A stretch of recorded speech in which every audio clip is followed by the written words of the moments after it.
Part लेकर first part में आप लोगों ने देखा कि कैसे विवेक और निष्ठा की लाइफ बहुत स्मूथली चल रही थी और अभी तक उनकी जितनी भी लाइफ थी उसके अंदर कोई अड़चन नहीं आई थी। आराम से स्टोरी शुरू हुई, आराम से शादी हुई और दोनों अपना एक फ्लैट लेकर वहां पर रहने लगे। लाइफ बड़ी स्मूथ चल रही थी, लेकिन आपको बताया कि डेस्टिनी ने उनके लिए कुछ और ही डिसाइड किया हुआ था। तो कुछ करीबन ये मान लो उनकी शादी होने के 6-7-8 महीने गुजरे होंगे कि उन्हें एक रिलेटिव के यहाँ, आउट ऑफ सिटी रिलेटिव के यहाँ उनको एक शादी में जाना था। बढ़िया शादी वादी निपटा कर वापस आ रहे थे और वो अब दोनों ही अपनी कार के अंदर थे। कार हाईवे के ऊपर चल रही थी, बड़े स्मूथ हाईवे था, तो अराउंड 100-120 के आसपास उस कार की स्पीड रही होगी। चलते चलते अचानक से उनकी कार का टायर फट गया।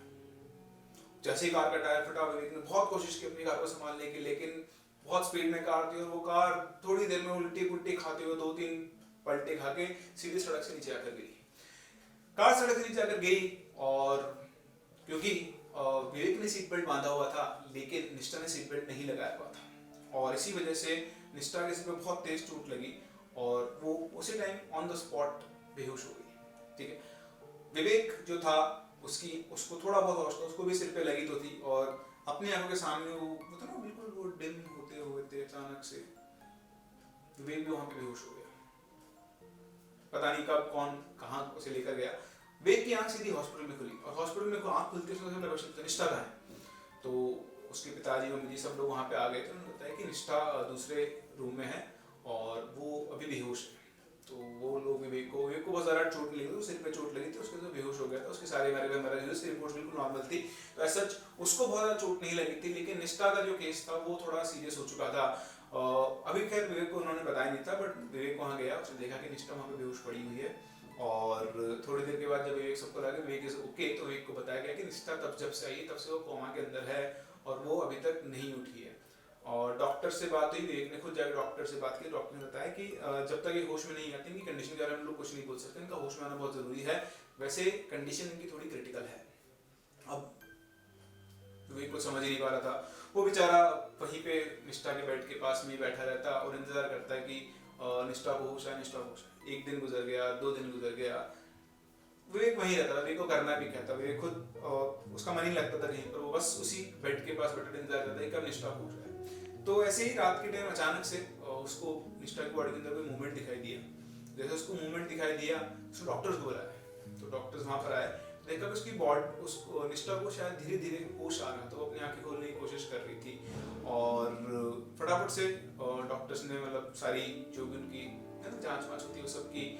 और लेकिन निष्ठा मतलब उस टाइम पर उसको पूरी तरह से होश नहीं आया, उसको थोड़ी सी हरकतें उसकी बॉडी के अंदर हो रही थी। तो उसी टाइम पर डॉक्टर्स को बुलाया गया, डॉक्टर्स ने टेस्ट और रन किए और उसके बाद वो वापस से अपनी कॉमा के अंदर चली गई। मतलब उसको उस टाइम पर होश नहीं आया, तो विवेक को लगा था उसको होश आ जाएगा, बट उसको होश नहीं आया। विवेक फिर उसका वेट करता रहा। विवेक निष्ठा का हाथ अपने हाथ में लेकर इंतजार कर रहा था और तभी अचानक से उसे अपने हाथ में एक मूवमेंट फील हुआ। उसने आंख उठाकर देखा तो निष्ठा की आंखें धीरे धीरे खुल रही थी। विवेक को बहुत खुशी हुई कि चलो फाइनली निष्ठा को होश आ गया, वो ठीक हो जाएगी। लेकिन शायद वो था ना जिसको जाना तो उससे पहले पता लग जाता है। निष्ठा जैसे उठा, उसने विवेक की तरफ देखा और वो थोड़ी सी मुस्कुराई। विवेक भी उससे मुस्कुराया, अरे वाह निष्ठा तुम जाती, अब बस तुम्हें होश आ गया, डॉक्टर तुम्हें ठीक कर देंगे और बहुत जल्दी हम लोग वापस से घर चलेंगे, तुम हिम्मत रखो, तुम बिल्कुल ठीक हो जाओगी। तो निष्ठा बोलती है विवेक शायद ये मेरा लास्ट टाइम है, मतलब आज शायद मेरे जाने का टाइम आ गया है। तो विवेक बोलता है ऐसी बात क्यों कर रही हो तुम, डॉक्टर्स है ना, डॉक्टर्स ने बोला एक बार तुम होश में आ जाओगी उसके बाद तुम्हें बिल्कुल ठीक कर देंगे। तो वो फिर से हल्का सा मुस्कुराया, मेरे जाने के बाद तुम अपना ध्यान रखना और कोई अच्छी सी लड़की देख के शादी कर लेना। तो क्या बकवास कर रही हो तुम, मैं तुम्हारे बिना नहीं जी सकता, तुम कहीं नहीं जा रही हो, तुम्हें डॉक्टर ठीक करेंगे, बिल्कुल ठीक करेंगे, बस तुम अपने आप हिम्मत रखो, तुम ऐसी बातें क्यों कर रही हो। तो ऐसे ही उनके बीच में थोड़ा बहुत इमोशनल सीन चलता रहा, बातें चलती रही। लास्ट में अल्टीमेटली जाते जाते जब ऑलमोस्ट टाइम आया तो विवेक ने एक स्टेटमेंट बोला कि चाहे कुछ भी हो जाए, लेकिन तुम हमेशा मेरे साथ रहोगी, मैं तुम्हें नहीं जाने दूंगा। इतना उसने बोला और निष्ठा का हाथ पकड़ा, निष्ठा ने उसका हाथ टाइट से पकड़ा और निष्ठा की आंखें बंद हो गई हमेशा के लिए। विवेक को समझ में नहीं आया, डॉक्टर्स को बुलाया, डॉक्टर ने बोला कि शी इज नो मोर और आई एम सॉरी, हम लोग उसको नहीं बचा सकते। विवेक बहुत फूट फूट के रोया, बहुत फूट फूट के। उसने कभी सोचा नहीं था कि उसकी लाइफ में एक ऐसा टर्न आएगा। होता ना कई बार हम कुछ लोगों को जाते थे कुछ बातें बोल जाते हैं कि कुछ लोगों के बीच में इतना स्ट्रॉन्ग बॉन्ड होता है कि कई बार मौत उसे अलग नहीं कर पाती है। तो विवेक बहुत बहुत गहराई से जुड़ा हुआ था निष्ठा के साथ, और वो इस लम्हे को, इस चीज़ को बर्दाश्त ही नहीं कर सकता। लेकिन होनी को कौन डाल सकता है। बहुत बुरी तरह वो रोता रहा, फैमिलीज आई, सारा जो भी है ना 2-3 दिन में जो भी अंतिम संस्कार वगैरह होता है सब कुछ हुआ। और उसके बाद से मतलब इस मोमेंट के बाद से भी बिल्कुल टूट गया था और बिल्कुल सहमा तो क्या बोल सकते हैं, मतलब बिल्कुल उदास सा रहने लगा, जैसे लाइफ में कुछ और बचा ही नहीं है। वो बस एक ही चीज़ 24 घंटे में सोचता था कि निष्ठा कहीं से वापस आ जाए, कहीं से वापस आ जाए, लेकिन शायद वो वापस कभी आने वाली नहीं थी। इस तरह से दिन गुजरते गए, 3 दिन 4 दिन 5 दिन। घर वाले विवेक को बहुत समझाते हैं, बेटा अब जो हो गया वो हो गया, तुम क्या कर सकते हो, कोई कुछ नहीं कर सकता, लाइफ है बहुत बड़ी, थोड़ा हमें आगे बढ़ना है। तो विवेक इन बातों से परेशान होकर वो अपने फ्लैट पे चला गया, और बस वो अपने फ्लैट पे जाता और घंटों बैठे बैठे यही सोचता रहता। धीरे धीरे दिन गुजरते गए, 10 दिन 12 दिन 15 दिन। विवेक हर दिन बैठ के यही सोचता है कि काश उसकी निष्ठा उसके साथ होती, वो जाके उन चीज़ों को देखता, अपने घर के अंदर जो दोनों साथ रहते थे, खाना खाते थे, सारी चीज़ें, पर हर चीज़ उसको निष्ठा की याद दिलाती थी। अब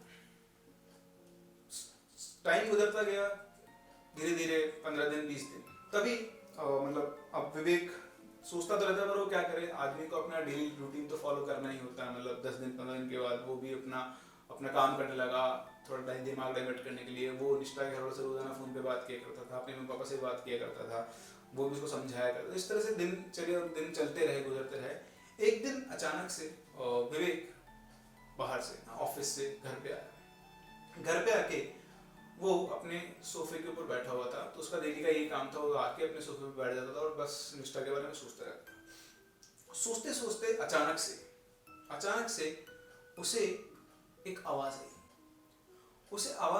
अपने किचन में ड्रॉर स्लाइड होने की, क्योंकि विवेक उस घर में अकेला था, तो वहाँ ड्रॉर्स कौन स्लाइड कर सकता। तो विवेक गया, वहाँ जाके उसने देखा तो वहाँ पर एक कॉफी का मग बाहर रखा हुआ था। ये वही कॉफी का मग था जिसमें निष्ठा विवेक को रोजाना कॉफी पिलाया करती थी जब वो ऑफिस से आता था। विवेक को देखकर एकदम से अचंभा हुआ कि कॉफी का मग यहाँ बाहर कैसे आ गया।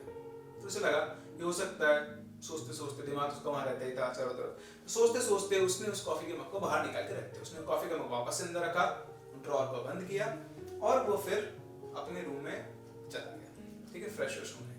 तो फ्रेश होकर जब वो बाहर निकला रूम से, मतलब अपने बाथरूम से, उसको किसी गुनगुनाने की आवाज आई। जो गुनगुनाने की आवाज थी एग्जैक्टली वैसी आवाज थी जैसे निष्ठा गुनगुनाया करती थी। उसे लगा कि ये आवाज तो निष्ठा की। भाग के बाहर गया, बाहर जाकर उसने देखा तो बाहर कोई नहीं था। उसे लगा वो हेलुसिनेट कर रहा है, वो बहुत ज्यादा सोच रहा है निष्ठा के बारे में, और उससे वैसा फील हो रहा है कि वो निष्ठा की आवाज सुन रहा है चारों तरफ से। वापस घूम के अपने रूम में जाने होता है, जब जाने उसकी नजर सोफे के पास जो सेंटर टेबल लगी थी उसके ऊपर पड़ी। वहां पर वही कॉफी का मग जिसे वो अभी थोड़ी देर पहले ड्रॉर के अंदर रख के गया था, वो पड़ा हुआ था। ये कॉफी का मग यहाँ कैसे आ गया, ये तो मैं अभी भी ड्रॉर में रख के गया। अब उसका जो शक था वो यकीन बदलने लगा। उसको ऐसा लगने लगा, क्योंकि ये कब सिर्फ निष्ठा ही जानती कि मैं निष्ठा और वो साथ में बैठ के कॉफी पीते थे, वो उसी कप में कॉफी पीता था, ये चीज सिर्फ निष्ठा ही जानती थी। उसको लगा कि जो चीज वो भगवान से रोज मांग रहा था, कहीं से उसकी निष्ठा वापस आ जाए, उसे लगा कि निष्ठा वापस आ गई है। लेकिन अब जो निष्ठा वापस आई है, वो जो निष्ठा है वो एक आत्मा की फॉर्म में है। अब वो ये चीज समझ चुका, उसको बिल्कुल क्लैरिटी आ चुकी थी कि घर में निष्ठा है, वो उस प्रेजेंस को फील कर पा रहा था। लेकिन अब उसको एक तरह से खुशी भी थी और एक डर भी था कि जो निष्ठा आई है कि उसी की निष्ठा है, क्योंकि हो सकता है दूसरे रियाब में जाने के बाद जब वापस कोई आता है तो वो चेंज होकर आता है। खैर वो चुपचाप जाके अपने कमरे में अपने बेड के ऊपर लेट गया और वो वेट करने लगा कि अभी थोड़ी देर में मूवमेंट होगा और निष्ठा की। और एग्जैक्टली ऐसा ही हुआ। थोड़ी देर के जस्ट बाद उसके रूम के गेट में जो पर्दा लगा था वो पर्दा ऐसे हिला। तो पर्दा जो हिला वो ऐसे हिला कि जैसे उसमें किसी इंसान ने एंटर किया, किसी ने एंटर किया, जैसे पर्दा हट के एंटर हुआ। और जैसे ही वो पर्दा हिल के ठीक हुआ, मतलब जैसे एंट्री हुई, उसको निष्ठा के परफ्यूम की खुशबू आने लगी। इसे देखकर विवेक बहुत खुश हुआ कि चलो किसी ना किसी फॉर्म में उसकी निष्ठा उसके पास वापस आ गई थी। और निष्ठा ने उसके होने का, वहां पर होने का उसको क्या करवा दिया था, एहसास करवा दिया था। अब विवेक बहुत खुश था और ये मान लो किसी खुशी का कोई ठिकाना ही नहीं था। विवेक निष्ठा के साथ बातें करने लगा। दिन मतलब अब विवेक वैसा विवेक नहीं था जो पहले हुआ करता था। वो निष्ठा से बहुत बातें किया करता था, निष्ठा से ही मतलब दिन भर मतलब बोलते ना उसको, जैसे आपको दिखाई देना, तो निष्ठा भी उसको दिखाई नहीं देती लेकिन उसकी प्रेजेंस उसको फील होती थी और वो जो भी काम बोलता था उसकी प्रेजेंस से वो फील करवा देती थी। हो सकता है शायद इन चीज़ों के अंदर टाइम लगता हो, है ना, थोड़ा बिल्डअप होता और रिलेशन, और उसके बाद शायद दिखना शुरू होता हो। तो अभी तक सिर्फ विवेक निष्ठा को फील कर सकता था। हो सकता है ये उसका कुछ साइकोलॉजिकल कनेक्शन हो, या हो सकता है कि बस वो हेलुसिनेट कर रहा हो। लेकिन अब वो रिलेटिवली पहले से ठीक था और वो अपने घर के अंदर रहकर खुश था। अब उसने बेसिकली ऑफिस जाना भी 2-3 दिन के लिए बंद कर दिया था और वो अपने घर के अंदर भी बहुत खुश था और वो हवा में ही बातें करता रहता था और निष्ठा से चीज़ों को मूव करवा कर इस तरह से उसको अपनी प्रेजेंस फील करवाया करती थी।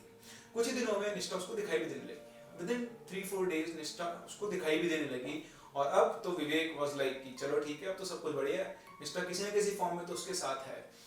वो इतना खुश हुआ कि उसने अपने घर वालों को फोन कर दिया कि पापा मुझे ना निष्ठा दिखने लग गई है और मेरी निष्ठा वापस आ गई है। उसने उसके निष्ठा के पापा को फोन कर दिया कि वो, लेकिन अब आप खुद बताओ क्या आप इस बात पर विश्वास करोगे? उन्होंने भी इस बात पर विश्वास नहीं किया। उन्होंने ये बोला कि विवेक जो है पागल हो गया है, इसको मतलब निष्ठा से बहुत प्यार करता था और अब ये उसके गम में बेचारा मेंटल इसकी स्टेट जो है ना वो लूज हो गई है, बेचारा पागल हो गया है।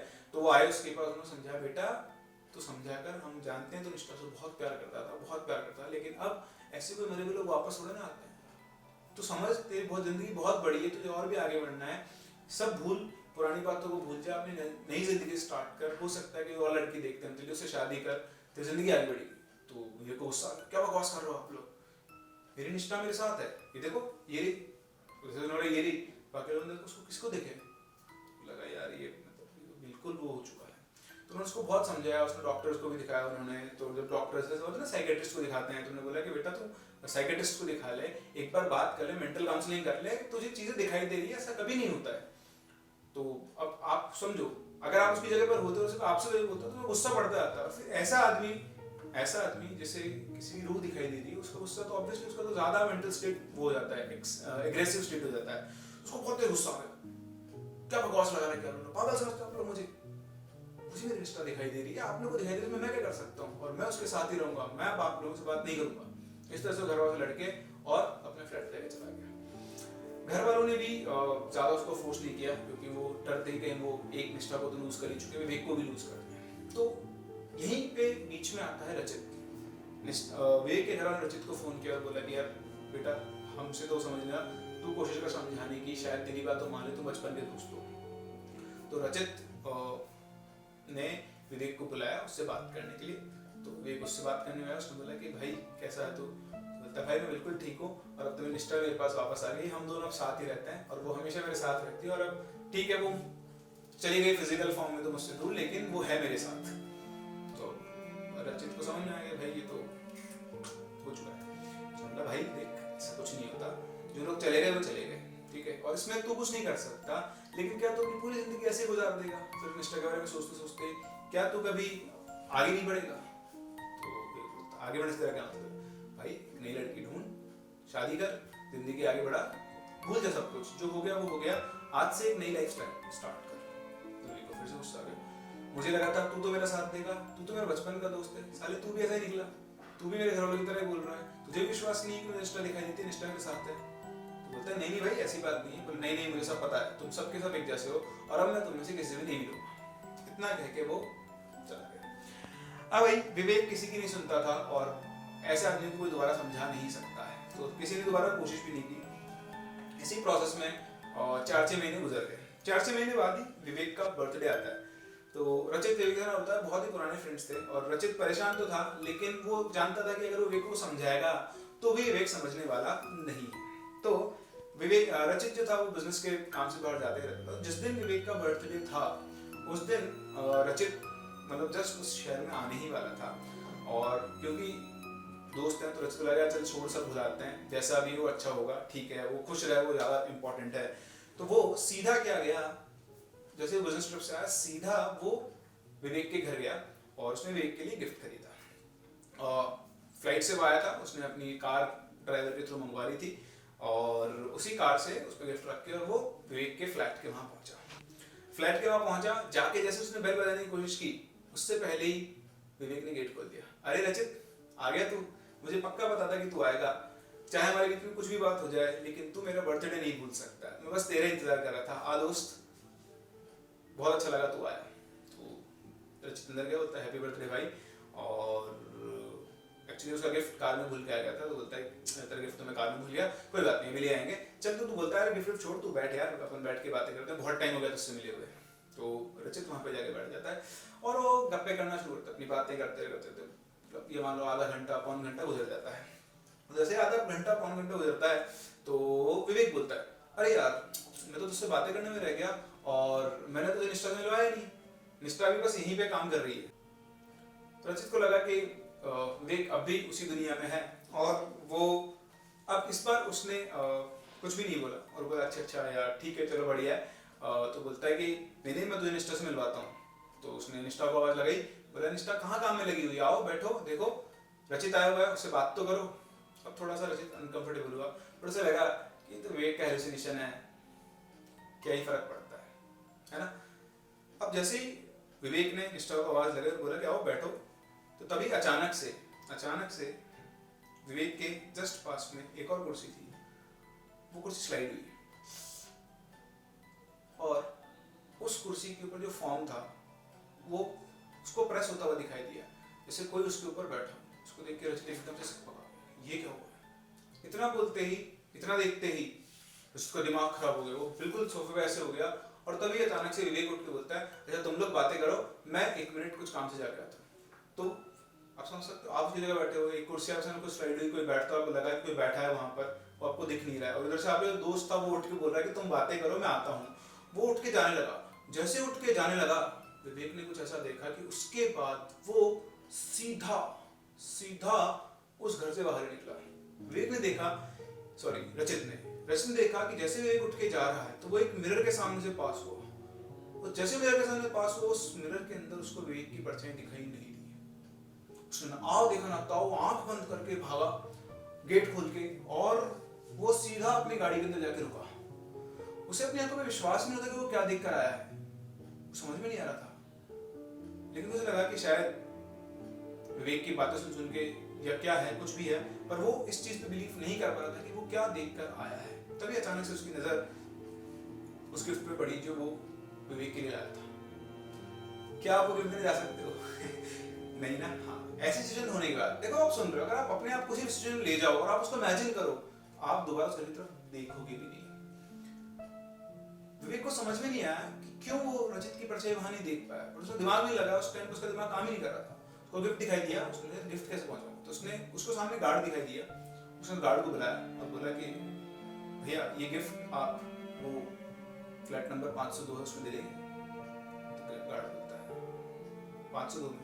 नहीं साहब नहीं। क्यों, क्या हो गया? ये लो 100 रुपए, मैं आपको 100 रुपए देता हूँ, आप ये गिफ्ट वहाँ जो विवेक सर रहता है उनको दे के आ दो। तो बोलता है सर नहीं, मैं ये गिफ्ट देने नहीं जा सकता हूँ, आप प्लीज ये अपने पैसे भी रख लीजिए, गिफ्ट लेके मैं नहीं देता हूँ। तो सर बोलता है तो पागल हो, मैं तुमको टिप दे रहा हूँ 100 रुपए हैं, और तुम मुझे मना कर रहे हो? बोलता है साहब बात पैसे की है ही नहीं, ये गिफ्ट मैं दूं किसको? तो बोलता है क्यों, वहां पर जो विवेक रहता है उनको दो। बोलता है कि साहब कैसी बात कर रहे हैं, क्या आपको पता नहीं है? तो बोलता है क्या पता नहीं?